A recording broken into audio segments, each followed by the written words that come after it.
Support for this podcast comes from the Central Valley Journalism Collaborative, connecting communities with the resources, infrastructure, and networks to ensure a vibrant local free press. From KVPR in Fresno, this is Central Valley Daily. Happy Friday, it's July 11th. I'm Elizabeth Arkalian. The night skies were shining bright for some Valley residents recently. We can point the telescope at somewhere in the sky that you think is completely empty, and sure enough, you can see some amazing things. What some in Kerman saw up close through telescopes. We'll hear that story in just a moment, but first, these news headlines. The California State Senate has passed a resolution affirming its commitment to birthright citizenship as guaranteed by the 14th Amendment of the U.S. Constitution. This is in response to President Trump's effort to end or limit birthright citizenship. San Diego Democratic Senator Steve Padilla voted in support of the measure. I can't imagine anything more sacred, more fundamental to the American ideal than that guaranteed right of birthright citizenship for any precious child born on our soil. This resolution rightly criticizes this reckless and political and punitive action.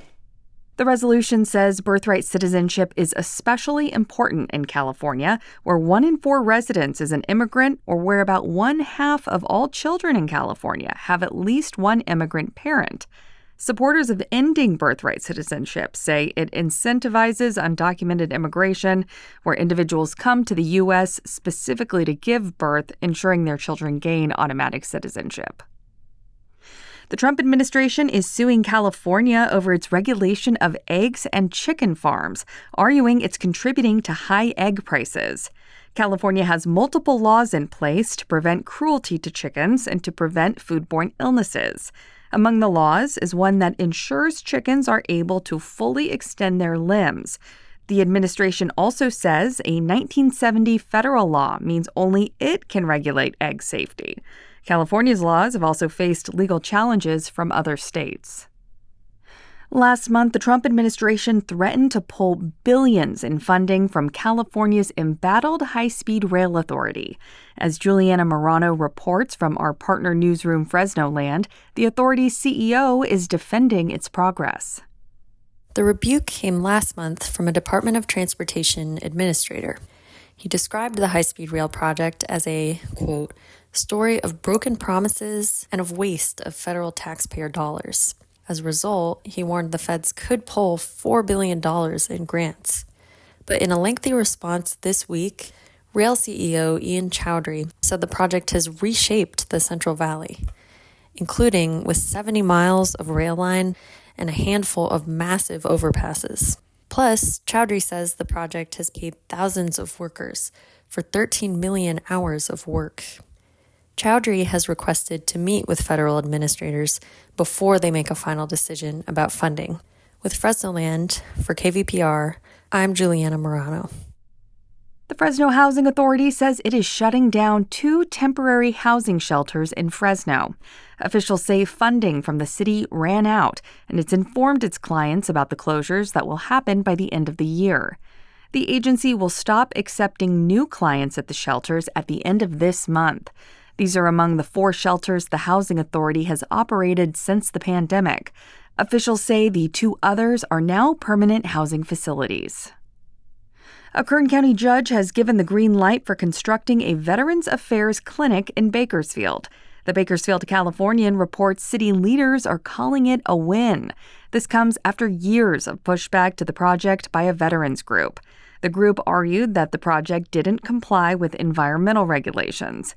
However, the judge found those claims to be insufficient to stop the project.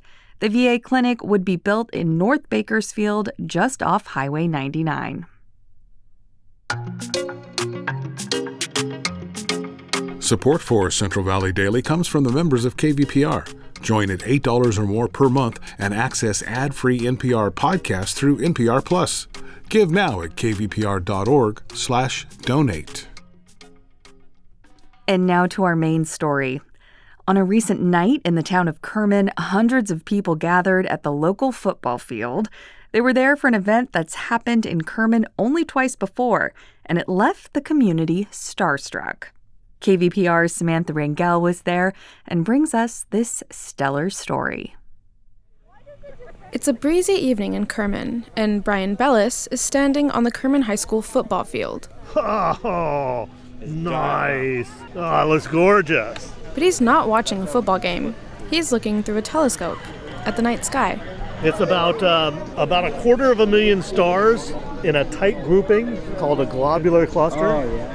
Bellis is vice president of the Central Valley Astronomers Organization. He is helping run a star party, where hundreds of community members have shown up to chat with local star experts.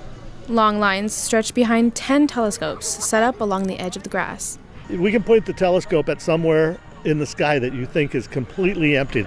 And sure enough, you can see some amazing things. Star clusters, nebulas, other galaxies, double stars, globular clusters, open clusters. It's really fabulous. And these telescopes aren't just little devices on a tripod. They're massive, the size of cannons. They can be pointed to a precise part of the sky using a map on a tablet.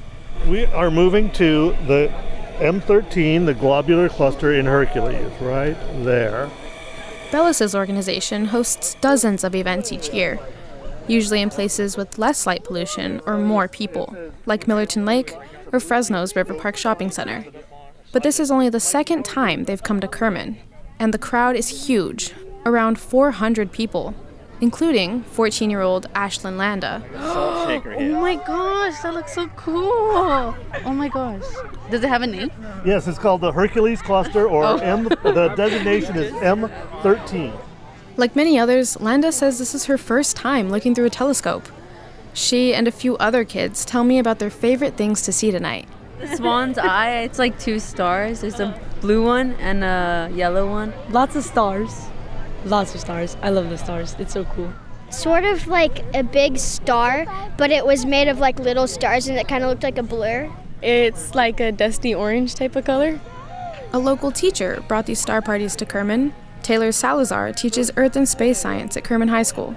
She knew this experience could bring value to this town of 17,000 people, despite less than optimal views from valley smog and lights from the town. We see things up in the sky and they seem so abstract. And so to try to make something less abstract and really like touch the community and the students, I wanted to be able to put on this event so that they could see with their own eyes and it be more personal rather than just seeing a picture. Salazar worked with Central Valley astronomers to bring a party here last summer. That one was just for Kerman students. The turnout was great. We didn't really expect it, and we weren't really prepared for it. And so the principal and I got together afterwards, and she was just game to making this better. So the high school bought 3 new telescopes. And this year, they opened up the event to the whole community. Salazar still has dreams for more. I'm thinking like potentially in the future, maybe we can make it like Movie Under the Stars with telescope viewing too. After all, movies are how so many people relate to the world. Like Luke Lopez, who saw some of his favorite characters in the stars. From that telescope right there, I seen 1 white star, or actually no, not white, yellow star, and 1 blue star. One thing that automatically went to my mind, Sonic and Tails. They're in the sky. All that from just one evening, gazing at the sky, the stars, and to quote another movie, infinity and beyond. For KVPR News, I'm Samantha Rangel. And Samantha joins me now to chat about this star party a little more. Hey, Sam. Hey, Liz. Okay, so to start, I want to go back to the Kerman football field where the star party was held. My initial question is, did they do anything sort of special around the stadium to prepare for the star party? Yeah, they definitely did. They spoke. This was not their first star party, so already having the idea and the preparation from last star party, they made sure to have all the stadium lights turned off, except the lights from a couple of food trucks that were there for the attendees to, eat.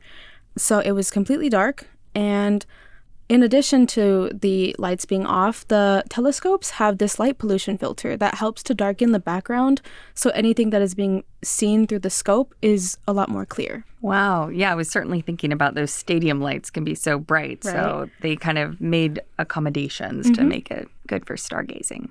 Okay, I've actually heard of a few different astronomy clubs here in the Valley and similar events sort of happening in the Sierra even. I'm curious what you think draws people to these star parties.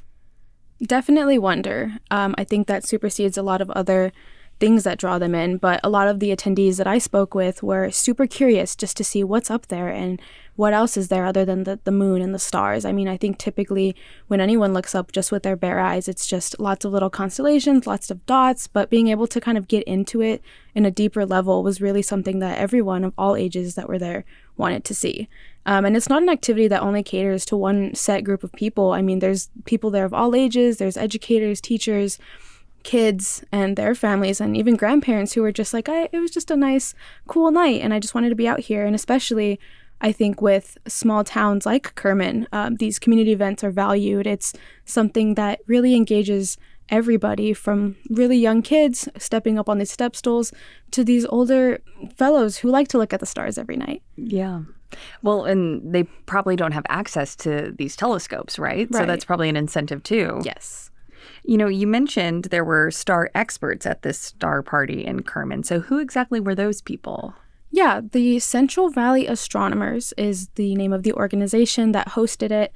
And it's just a large group of astronomy enthusiasts made up of all kinds of backgrounds. You have some teachers, professors, engineers. I think Brian mentioned some military personnel and business people. And for example, Brian was a physics teacher at Hoover High School for about 8 years. So all kinds of backgrounds. And it's super cool because they're all just here for the same interest. Yeah. If other locals who haven't done this before want to learn more or maybe even attend a star party, where can they go?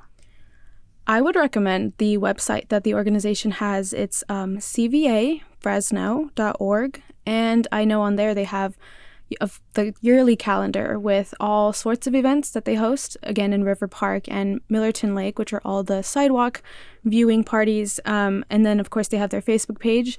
But I'm sure that anywhere online, it's super easy to find these parties and be able to go to. Okay, KVPR reporter Samantha Rangel, thank you so much for this star-tacular story. Thank you, Liz. And that is today's show. Do you have a community event or activity you'd like us to know about? Just reach out to the Central Valley Daily team. You can email podcast@kvpr.org.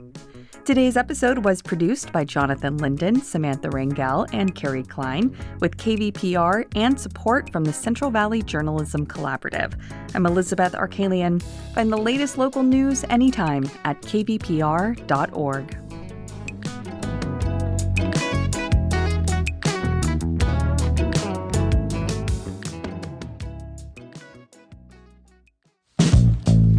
These days, there's so much news, it can be hard to keep up with what it all means for you, your family, and your community. The Consider This podcast from NPR features our award-winning journalism. 6 days a week, we bring you a deep dive on a news story and provide the context and analysis that helps you make sense of the news.